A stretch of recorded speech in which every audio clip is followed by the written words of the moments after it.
quero falar hoje sobre dos pontos centrais do Evangelho, sobre uma das maiores verdades do Evangelho, e que independente do período que você esteja, essa verdade é capaz de te colocar de pé, mesmo quando tudo ao teu redor parece estar desmoronando. Eu quero falar sobre o poder de recomeçar. Você pode declarar isso comigo? Diga: o poder de recomeçar. Diga: já chegou sobre a minha casa. O poder de recomeçar, irmão, já chegou sobre o teu casamento. O poder de recomeçar já chegou sobre os teus negócios. Tem alguém que está comigo? Eu lembro que há 2 semanas atrás eu estava junto com a nossa igreja lá em Miami e eu preguei sobre algo que me marcou para sempre. Eu e a Kezinha, a gente vai fazer 11 anos de casado agora em dezembro. Alguém pode dizer glória a Deus? E eu lembro que quando a gente casou, nosso casamento foi muito simples assim. A gente não conseguiu ter festa, a gente casou na igreja e aí depois a gente foi para uma churrascaria para jantar junto com alguns convidados. E a gente sempre ficava falando a respeito do casamento dos sonhos. E Kezinha, ela imaginava uma festa incrível, ela imaginava a poder escolher as flores e o cerimonialista e tá lá escolhendo cada detalhe da festa. E eu sempre falava com ela: amor, fica tranquila, quando a gente fizer 10 anos a gente vai fazer essa festa. Tem algum homem que está entendendo onde eu quero chegar? Porque na minha cabeça eu pensava, 10 anos é muito tempo, irmão. Até lá a gente já virou uma chave, até lá eu já estou com dinheiro para pagar uma festa. E aí quando eu estava com 7 anos de casado, Kezinha falava: amor, tá quase chegando 10 anos. Eu falava: sangue de Jesus tem poder. Tá quase chegando, amor, é verdade. E aí 8 anos se passam, 9 anos se passam, e quando chega no 10º ano, Kezinha fala: ei, amor, esse é o ano que a gente vai celebrar a nossa festa de casamento. E eu falei para ela, eu falei completamente esvaziado de expectativa, eu falei: amor, só um milagre. Só que para Kezinha eu falei as palavras mágicas, ela disse: então agora tá fácil. Eu lembro que um casal de fotógrafos entrou em contato com a gente e eles falaram: sabe, a gente quer fazer um casamento portfólio e a gente ficou sabendo da história de vocês, que no ano passado você quase morreu e Deus ressuscitou você, Deus trouxe um novo começo para você, e tem a filha de vocês, a Cecília, que é linda, a gente acompanha.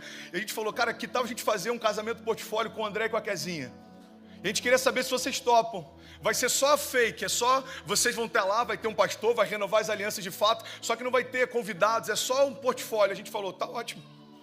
E aí ao longo da semana, a Kezinha ia tratando com ela dos detalhes, e aí daqui a pouco ela falou: cara, quer saber, tá tão lindo, a gente já conseguiu florista, decorador, a gente já conseguiu espaço, só o espaço era mais de 15 mil reais, a gente já conseguiu que eles liberassem para fazer lá, a gente já conseguiu filmmaker, a gente já conseguiu tudo, e a gente estava pensando: por que vocês não fazem uma festa de verdade, já que já está tudo pago?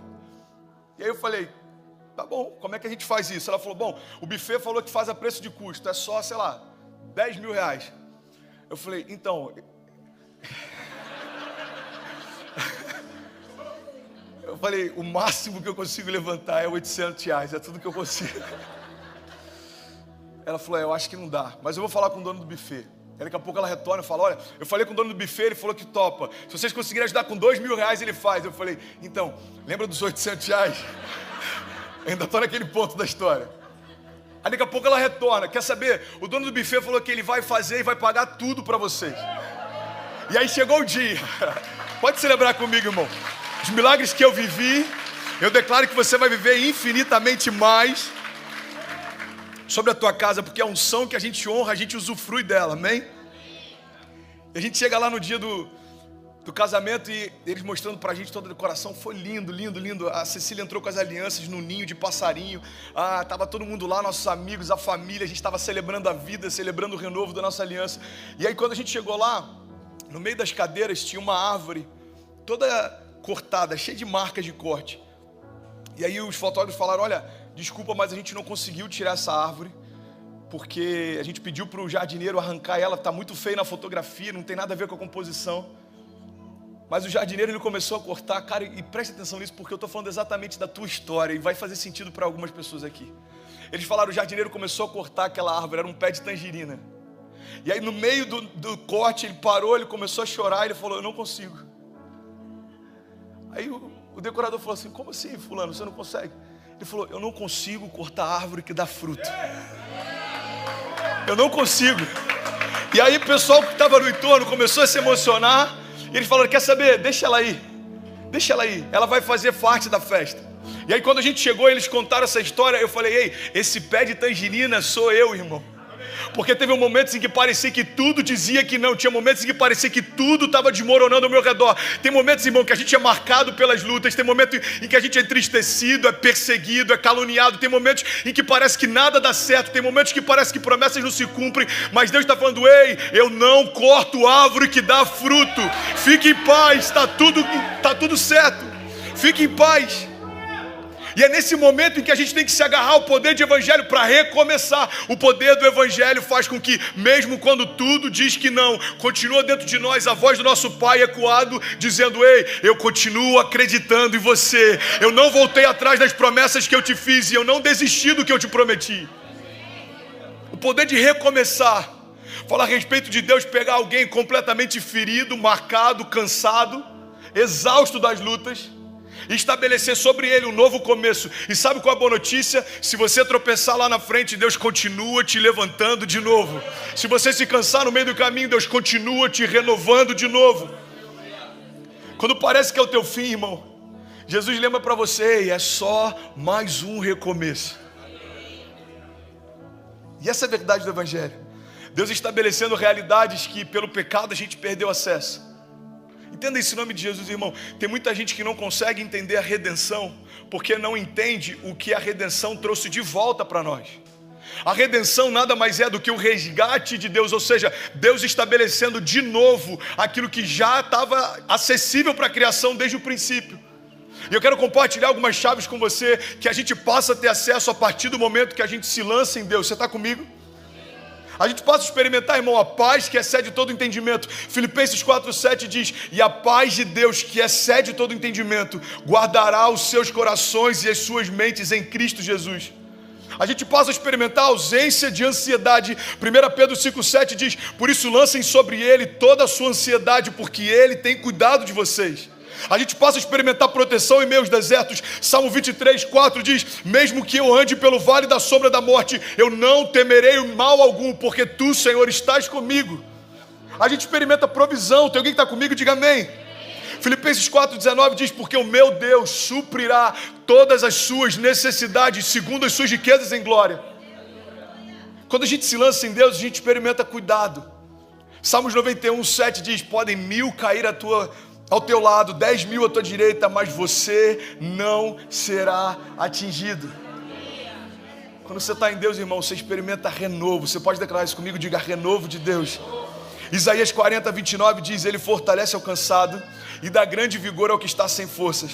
Porque até os jovens se cansam e ficam exaustos, até os moços tropeçam e caem, mas aqueles que esperam no Senhor, você pode declarar isso junto comigo? Diga: aqueles que esperam no Senhor renovam as suas forças, eles voam bem altos como águias, eles correm e não ficam exaustos, eles andam e não se cansam. Quando a gente está em Cristo, irmão, a gente começa a entender os pensamentos que Deus tem a nosso respeito. Eu sou apaixonado por Jeremias 29.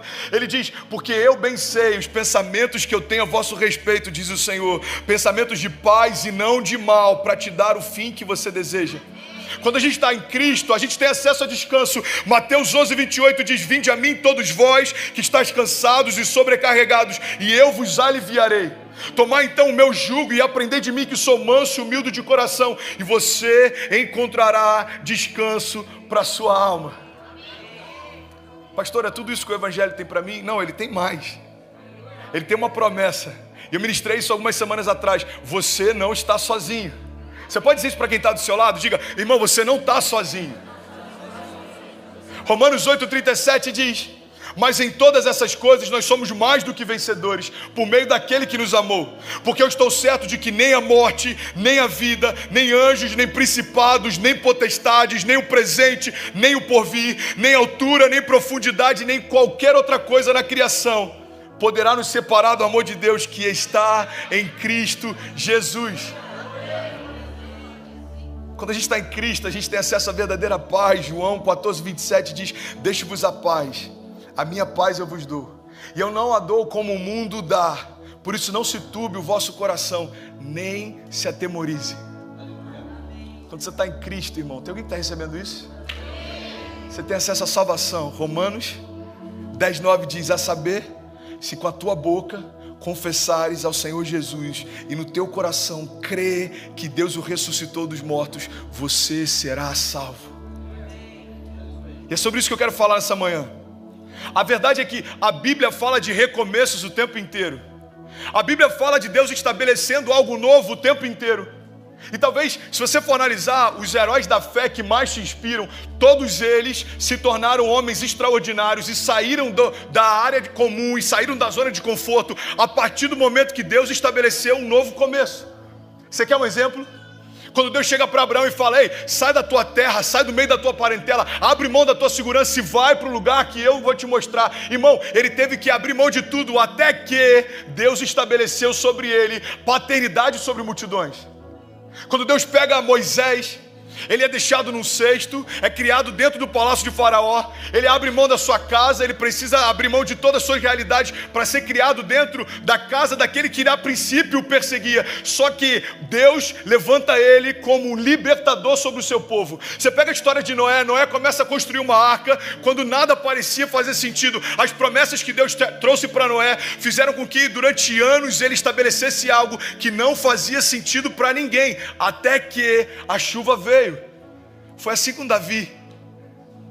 Davi, perseguido por quem ele mais honrava, se escondendo em cavernas, buscando refúgio em desertos, até que Deus estabelece sobre ele um reinado sobre Israel que nunca houve e nunca mais haverá.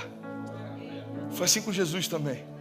Ele foi perseguido, caluniado, crucificado, rejeitado, até que ao terceiro dia ele ressuscitou.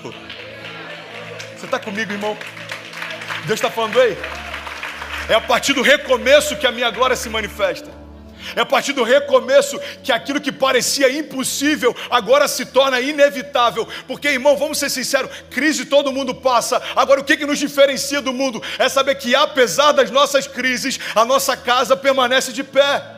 Apesar das nossas crises, a nossa fé continua nos dando esperança, porque a nossa esperança não está naquilo que os nossos olhos veem, mas está naquilo que Deus já falou a nosso respeito. E é sobre isso que eu quero falar nessa manhã. O poder de recomeçar. Sabe, algum tempo atrás eu estava lendo sobre uma arte que existe de restaurar vasos japoneses. Tem algum japonês aqui no auditório hoje ou não? Não, né? Não veio hoje, ok. Ah, tem um. Gente, vamos, fica de pé, por favor. Você pode aplaudir? Aplaude ele aqui em nome de Jesus. Irmão, você não vai acreditar. Quando eu preparei a mensagem, eu falei: Deus, podia ter um japonês lá hoje no auditório. Foi Deus que te trouxe aqui, irmão. Amém? Qual é o seu nome? Ah, não, mano. Qual é o seu nome? Alexandre. Pô, tô brincando. Fala teu sobrenome aí. Aí, pegou. Como é que é? Toyoshima? Alexandre Toyoshima. Eu tenho pra mim que tem algumas palavras em inglês que vieram do japonês, sabia? Tipo which one, por exemplo. Hayawasi. É onde eu moro. Which one, Hayawasi? Mas enfim, não sei nem porque eu tô falando isso, mas amém. Bem-vindo, tá, Alexandre? Deus abençoe. Existe uma técnica para restauração de vasos japoneses, que é o seguinte: quando os vasos se quebravam, eles pediam todo o valor, porque o valor deles estava justamente na delicadeza que eles tinham, na forma como eles eram feitos, até que alguém teve uma boa ideia. Que tal a gente restaurar esses vasos com fios de ouro? E aí começou então uma arte chamada kintsugi. É tipo isso, né? Não sei, ok. Kintsugi. E essa arte é exatamente assim: vasos que foram quebrados agora são restaurados com fios de ouro. Mas um fenômeno aconteceu. Esse fenômeno é que, a partir desse momento, aqueles vasos que um dia foram quebrados, agora passaram a ter mais valor do que aqueles que nunca se quebraram. Você sabe por quê? Porque as marcas deles tornaram eles únicos. E a grande verdade é que tem momentos em que a gente quer encobrir as nossas marcas, como se a gente quisesse mostrar que é perfeito. E Deus está falando: ei, as tuas marcas te tornam únicos, porque eu te restaurei para o louvor da minha glória. Não esconda aquilo que eu estabeleci sobre você. Porque aquilo que um dia quase te paralisou, agora por fé te colocou de pé de novo. Esse é o poder de recomeçar. Existe uma multidão lá fora, irmão, esperando ouvir de você o teu testemunho de milagre. Você sabe por quê? Porque o teu testemunho é a expressão do poder de recomeçar em Deus. Tem alguém que já recomeçou em alguma área da sua vida? Pastor, eu quebrei, Deus me restaurou. Eu me divorciei, Deus mudou a minha história. Pastor, eu casei de novo com a mesma mulher do primeiro casamento. Pastor, eu não tinha para onde ir e agora eu estou aqui vivendo os melhores dias da minha vida. Cadê você? Levanta a tua mão em nome de Jesus. Esse é o poder de recomeçar. E é isso que Deus tem para nós. Sabe, eu quero compartilhar 2 pontos e eu já vou finalizar essa mensagem porque eu só tenho mais 12 minutos. Tem alguém que está recebendo? Hoje a contagem está contra mim. Jesus, me ajuda em nome de Jesus. Primeira chave que eu quero compartilhar é que para a gente ter confiança e recomeçar, a gente precisa entender que a nossa garantia de recomeçar é que a promessa já foi depositada em você. Você pode declarar isso? Diga: a promessa está em mim. Quando José é vendido pelos irmãos, entenda isso em nome de Jesus. José foi rejeitado pelos irmãos, José foi vendido pelos irmãos, José é feito cativo, José se torna escravo. Só que por mais que os ambientes mudassem, por mais que as circunstâncias mudassem, a promessa que Deus depositou em José não saiu de lá. E é isso que eu quero em nome de Jesus que você entenda. A única segurança que você tem em meio a qualquer tempestade é que tudo ao teu redor pode mudar, mas as promessas que Deus liberou sobre você não mudam. A palavra de Deus diz: olha, todas as coisas podem passar, mas as minhas palavras não passarão, diz o Senhor. Então a primeira chave que eu quero compartilhar com você é que a promessa está em você. E essa é uma segurança para recomeçar a qualquer momento, em meio a qualquer desafio. Sabe, eu lembro que eu compartilhei algo um tempo atrás, e eu quero em nome de Jesus que você guarde isso. Se você não ouviu isso ainda, anota isso, medita sobre isso. Mas a grande verdade, irmão, é que meus desafios da vida, se você perder tudo, mas não perder a tua fé, você não perdeu nada. Porque a fé é o ponto inicial para que Deus reestabeleça tudo, para que Deus recomece, para que Deus faça algo novo. Por isso que se você não perder a tua fé, irmão, você não perdeu nada. Os teus bens podem ir embora, mas você continua com fé para reconstruir. Algo pode acontecer e você pode estar cansado, mas a palavra de Deus está dizendo que Ele tem renovo para você. Você pode até tropeçar, mas Deus está falando: eu continuo do teu lado para firmar os teus passos. Podem 1000 cair ao teu lado, 10.000 à tua direita, mas você não será atingido. Por quê? Porque existe uma promessa em você. Agora, a grande verdade, irmão, é que não conhecer as promessas faz com que a gente viva como se não tivesse promessa nenhuma. Pastor, por que o fato de eu ter promessas é uma garantia de que eu não morra sem cumpri-las? A minha pergunta é: quem te disse isso? Todo mundo que está nesse auditório recebeu uma promessa de Deus. Antes do ventre da tua mãe ser formado, Deus já liberava promessas a teu respeito. Agora, a única coisa que me dá garantia de viver a promessa é a consciência a respeito dela. Se eu não tenho a revelação a respeito da promessa que eu carrego, eu vivo como se não tivesse promessa nenhuma. Tem alguém que está comigo? Eu liguei para um amigo ontem, ele fez aniversário, um cara que eu amo demais. E ele falou: mano, eu comecei a me posicionar. Esse ano está sendo absurdo, eu não sei te explicar. Eu estou vivendo cumprimento de promessas, eu estou vivendo um romper sobrenatural. Eu estou até assustado. Eu falei: sabe o que está acontecendo, cara? Entenda isso em nome de Jesus. É como se você carregasse uma represa de torrentes de águas. E promessas que Deus estabeleceu para que se cumprissem há anos atrás, há décadas atrás, elas estão aí só esperando o teu posicionamento para que elas fluam. É por isso que a gente vê alguém que talvez nunca teve vontade de se conectar a Deus, e quando ele mergulha em Deus, parece que aquilo que você viu crentes vivendo durante 10 anos, aquele cara está vivendo em alguns meses. Alguém já viu isso? É porque as promessas que Deus depositou sobre ele são como uma represa de águas torrenciais. E a partir do momento que ele fala: ei Jesus, eu estou disponível, seja feita a tua vontade na minha vida, assim como já é feita no céu. Irmão, tudo aquilo que estava represado por anos começa a fluir em meses. Pastor, Deus está com pressa? Não, não está com pressa. Ele já havia estabelecido. A diferença é que agora você está pronto para receber. Há 3 anos atrás, quando eu me converti, na primeira semana ou segunda semana de conversão, Deus falou sobre o tempo que eu estou vivendo exatamente agora em Orlando. Primeira ou segunda semana, vem uma mulher que eu nem conhecia e fala: ei, Deus falou para você se preparar, Ele vai te levar para outra nação. Ele falou para você aprender línguas estrangeiras. Entenda isso em nome de Jesus. E Deus me mostra você tendo uma linguagem para falar com a tua geração diferente. E Deus falou para você se preparar. Eu recebi aquela promessa, eu acreditei naquela promessa, mas eu não me preparei para ela. E é exatamente isso que acontece muitas vezes na nossa caminhada de fé. A gente recebe uma promessa e a gente acredita que pelo fato de Deus ter prometido algo, isso já vai acontecer. Entenda isso, Deus já fez a parte dele, liberou sobre você realidades. Agora você precisa fazer a tua parte e se mover debaixo delas. Sabe qual é o ponto central e que me chama a atenção? Até 3 anos atrás eu não sabia quem Deus era, mas bastou um posicionamento meu e Deus começou a soprar no meu ouvido o que Ele esperava liberar sobre mim desde o ventre da minha mãe. É quase como se fosse um pai ansioso para dar presente para um filho que está sempre fazendo malcriação.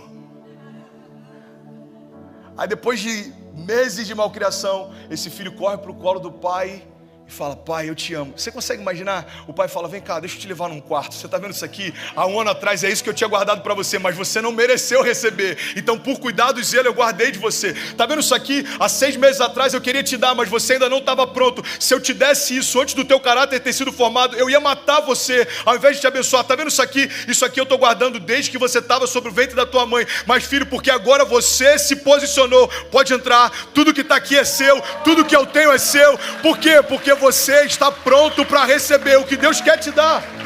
A palavra de Deus diz: olha, enquanto o herdeiro é menino, por mais que seja herdeiro de tudo, em nada difere do escravo.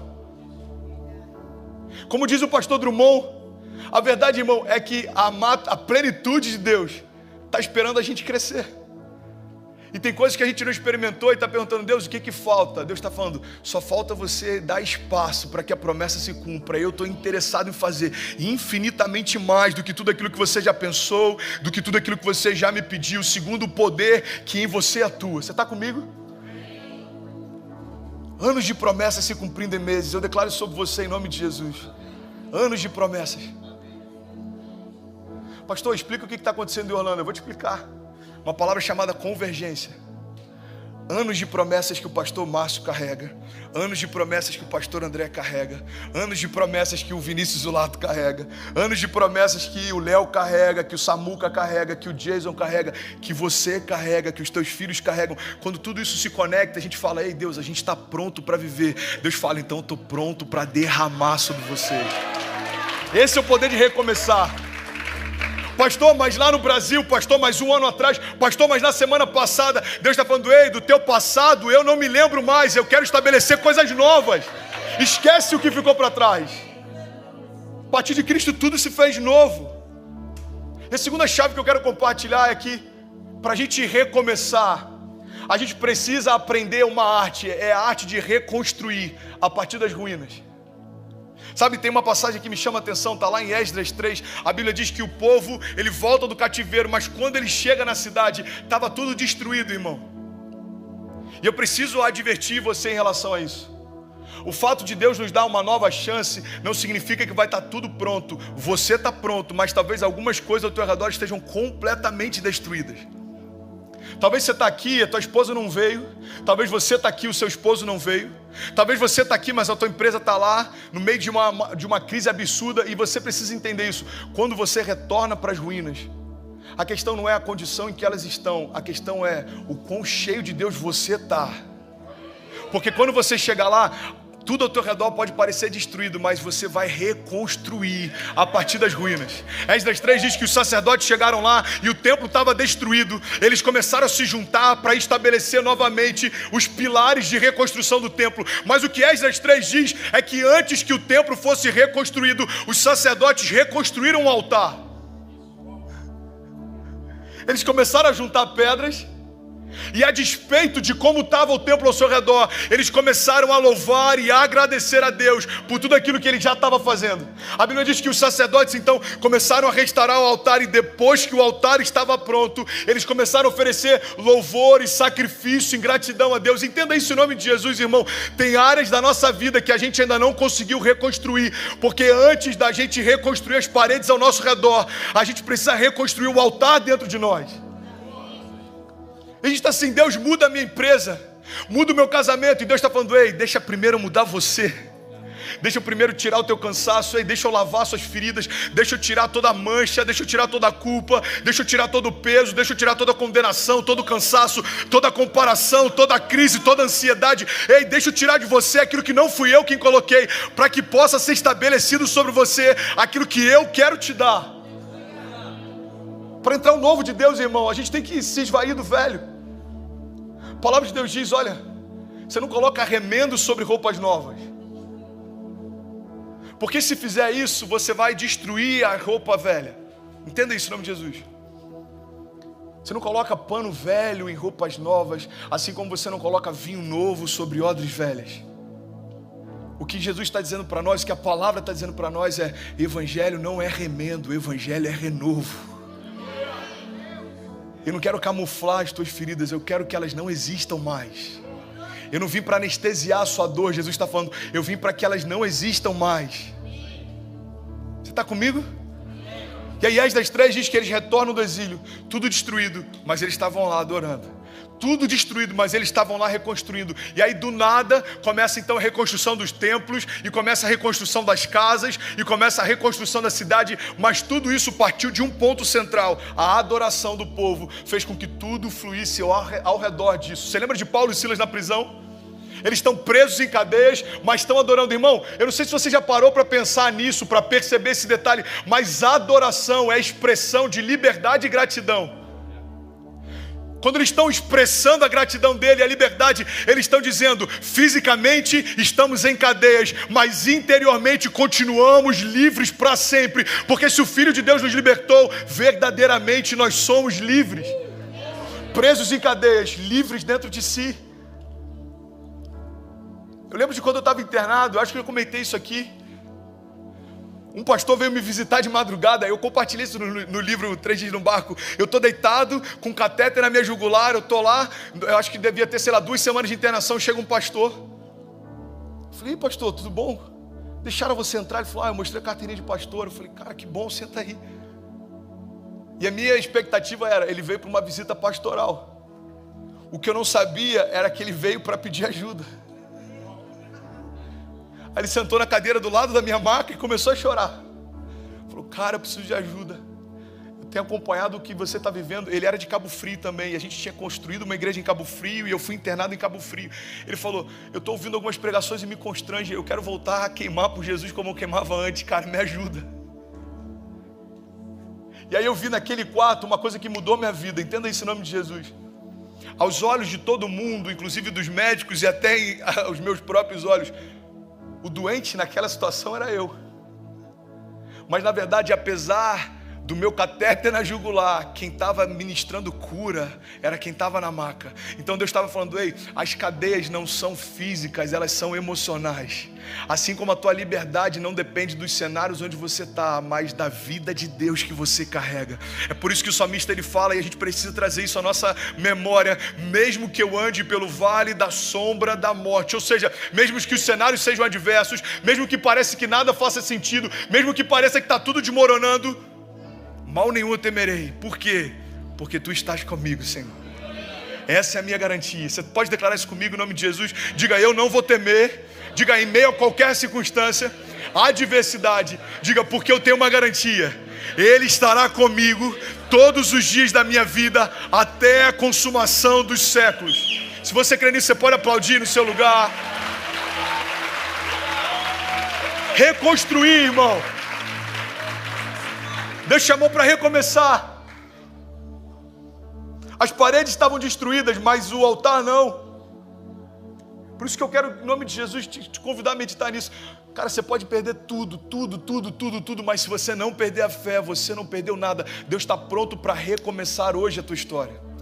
Você que está ouvindo a gente pela internet, ei, no lugar que você está, você pode estar num quarto escuro, você pode estar em qualquer lugar, você pode estar angustiado, você pode estar preocupado, e Deus está falando com você, ei, existe poder no meu nome para recomeçar. Pastor, e se eu cair? Ele está disponível para recomeçar mais uma vez. E se eu me perder? Ele está lá para recomeçar mais uma vez. 2 Coríntios 4:7, e o instrumental pode subir, só o instrumental. 2 Coríntios 4:7 diz, mas nós temos esse tesouro em vaso de barro, para mostrar que esse poder que a tudo excede provém de Deus e não de nós. Porque de todos os lados nós somos pressionados, mas não desanimados. Ficamos perplexos, mas não desesperados. Nós somos perseguidos, mas não abandonados. Nós somos abatidos, mas não somos destruídos. Eu já falei sobre isso um tempo atrás. Eu lembro que quando meus pais perderam tudo, a minha mãe começou um processo de depressão. Foi muito difícil para eles. Eu hoje, como pai de família e provedor, eu não consigo imaginar o que meu pai e minha mãe enfrentou. Eles começaram a perder tudo, começaram a perder casa, sítio, carro, honra. Começaram a se sentir envergonhados. Você consegue imaginar 20 anos construindo